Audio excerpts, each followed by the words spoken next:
So now what we're going to take a look at is using new Fangled Audio's Elevate on the drum bus. So this is going to add some limiting and clipping and a bit of distortion as well on top of what we've already done. So the goal of this is to kind of just bring the drums together and really kind of crush them in a way that would most would deem that I'm pushing it too far. So any producers that are making like melodic house, melodic techno, stuff like that's a bit softer, this might be a little bit overkill, but I do recommend this plugin to you guys as well, and you should definitely use it in a less extreme way. But because I'm creating punk electro and quite hard stuff, even though this track's not actually that hard, this is kind of a key component of getting that sound. So you can use this, or you can use something like, let's just have a quick look through the project, because I've also got, let me try and find it, standard clip as well, which is absolutely brilliant. So yeah, we've got SIR2 standard clip for this, uses a bit less CPU. This effect here is absolutely CPU heavy. So what I'm going to do is just switch it on, but I'm going to gain match it actually, because it is a little bit out. It's about 5 dB out. Now listen to the difference. So this is off, and this is on. And look at the gain there. So let's just take a look at the gain on the master. Minus 11.9 with it on. It's actually quieter. It's a not perceived loudness, but on the meter it's quieter, and that's because we're just slamming the crap out of it. Yeah, it's a bit naughty, but do you know, for me, it's actually how you get the sound.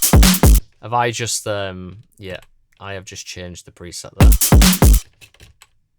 Let me just go and do.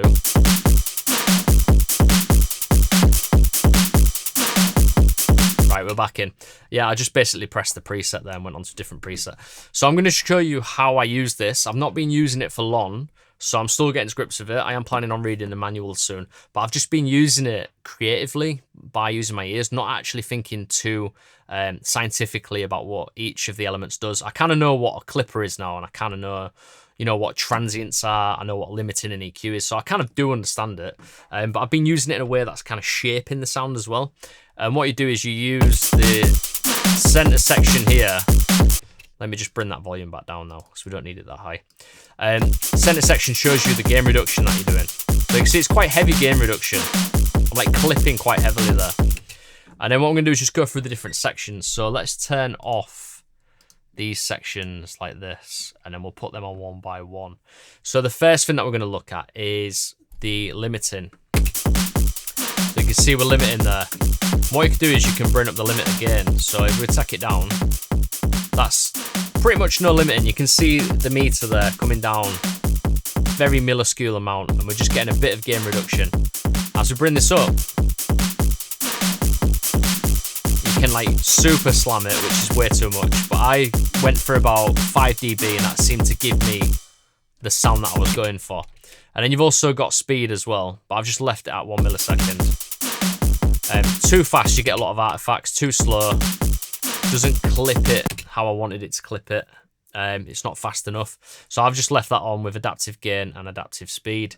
And then what you can also do is you can actually go into the different sections. Filter bank is something I've not really played around with yet. Limiting and EQ I have played around with, but I just use the main parameters on here. So let's take a look at the next section, which is transient emphasis. So if you hover over stuff, it actually tells you what these do. So what I've done is I left this on, and then it allows, like it says there, allows some of the transients to come through the clipper for more pronounced, it becomes more pronounced with longer attack time. And I felt like it added the punch back in that was missing. So if you go to clean, it sounds like what a limiter normally sounds like, where it sounds quite muffled, but at 50% or 100%, let some of those transients come through. And weirdly, I've noticed like on the master channel there, you don't see any difference in gain, watch. So 0% stays pretty much the same. 100%, even though it sounds more transient, it's actually not like popping through. On the meter there, you can see it's popping through. You'd think it would push the gain up, but it doesn't. So it's actually really cool the way it works. I need to look into it more, and I'll probably do like a little mini course on just this plugin, going into it in more detail as I start to work with it more.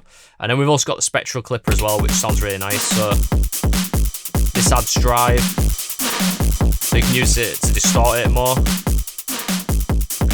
So 3.1 for me was like a sweet spot. And then we've also got clipper shape, which we're not actually using, but if we bring this up, just changes the vibe of the distortion a bit.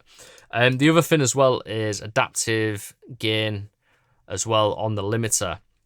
So you can see the way it limits, which is why it's different, is that it's like a kind of like spectral. It's kind of like multi-banding all of the frequencies.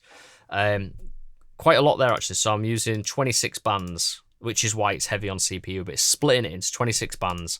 And then what you're getting is limiting on here, but it's limiting all of the bands differently. So it's like a multi-band limiter or compression on steroids basically, and it's a lot more kind of surgical.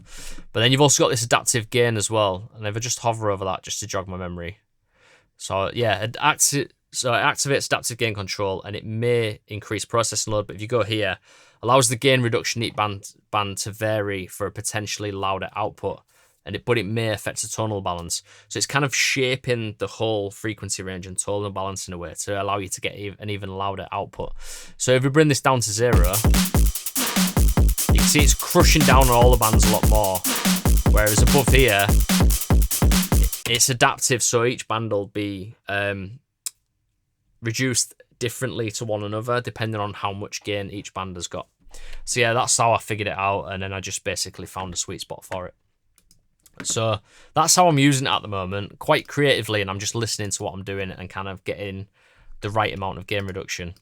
And like I said before, it sounds slamming, so if we go back +5 again, turn it off. This before.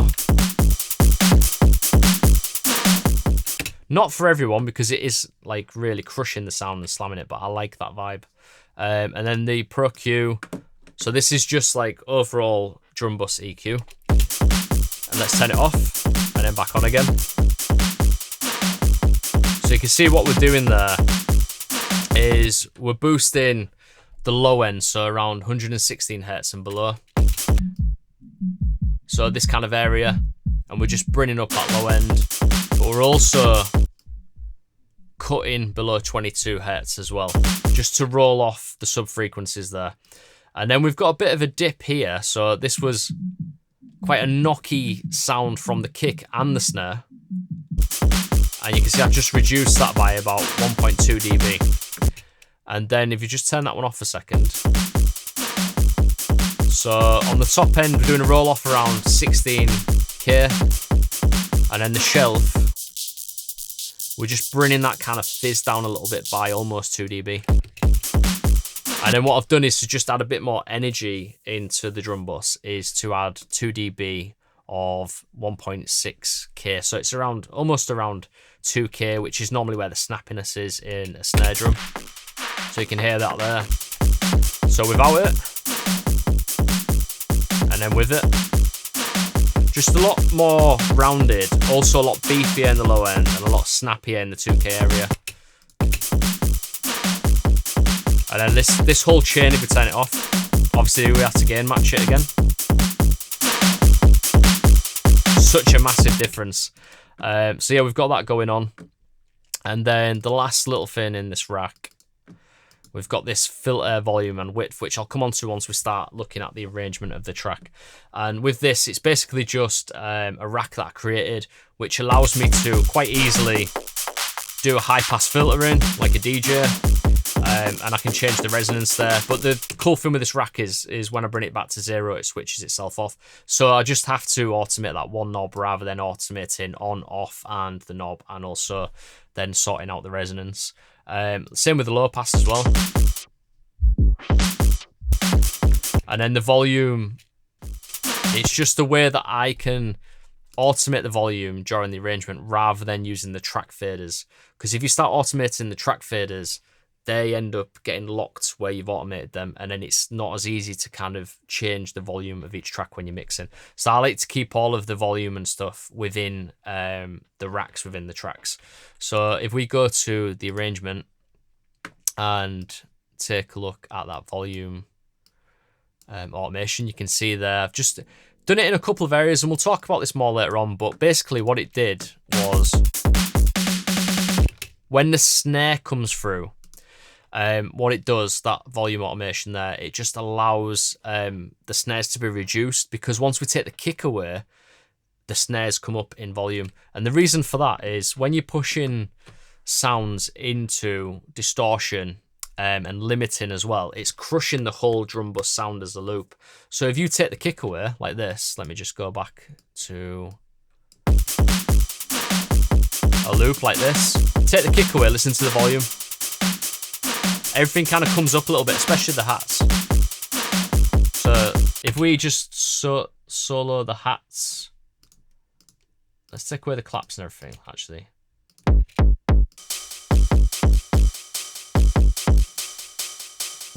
Yeah, perfect example. And this is also, just while we're on the subject of processing the drums, it's quite good to talk about this, actually. I didn't mean to plan this in, but because we was talking about the volume, and then I thought might as well talk about it. So I'm kind of glad that we did, because this was a big thing I wanted to talk about. The reason, or one of the aspects of smashing drums like this, using limiting and clipping and distortion and drive, is the way that the drums interact with each other. So if we turn off, actually we won't turn it off yet, but if we go back to the drum bus, if you just listen to the ride and the kick, can you hear the way that the kick changes the sound of the ride a little bit? It creates this kind of like flabby, crunchy kind of like noise. And then if we take the kick out, that's just the ride on its own now. But it kind of glues the ride and the kick together and creates this like fizz. And it also acts as like a sidechain in a way as well. So when the kick comes through, it pushes down on all the other elements. And the reason for that is obviously a kick has got a lot of sub and low end in it. So when that kick hits, it's pushing against the clipper, the limiter, the distortion and everything. And then what it's doing is it's pushing down on the ride and the other elements. And that's how you get this kind of like really nice breathing glue kind of stuff going on. That's why I like to use it. Bring the hats in as well.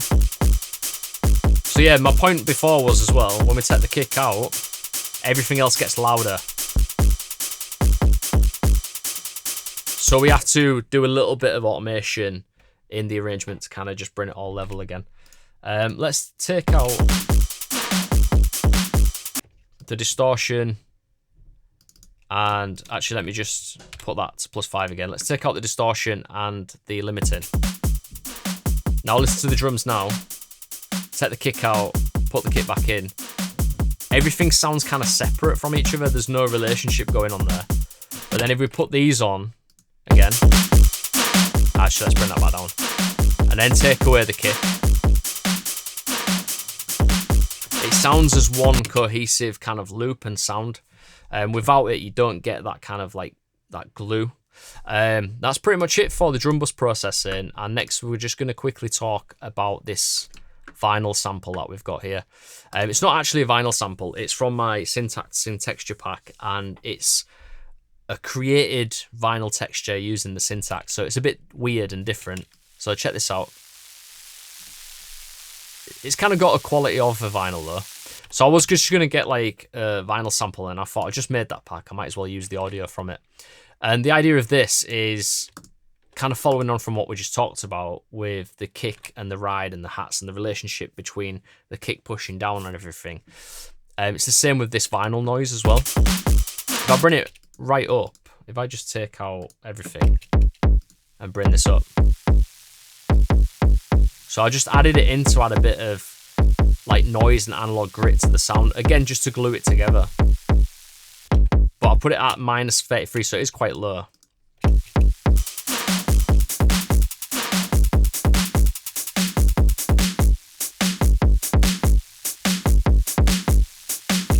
And it's kind of breathing. I don't even need to use a sidechain compressor because the limit and everything is pushing it down anyway.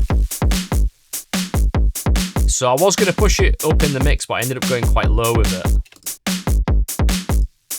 It's more of a perceived sound, especially on headphones, you can hear it. Just a little bit more glue. Makes it sound more analog, like I put it through pedals and stuff. That was the idea behind it.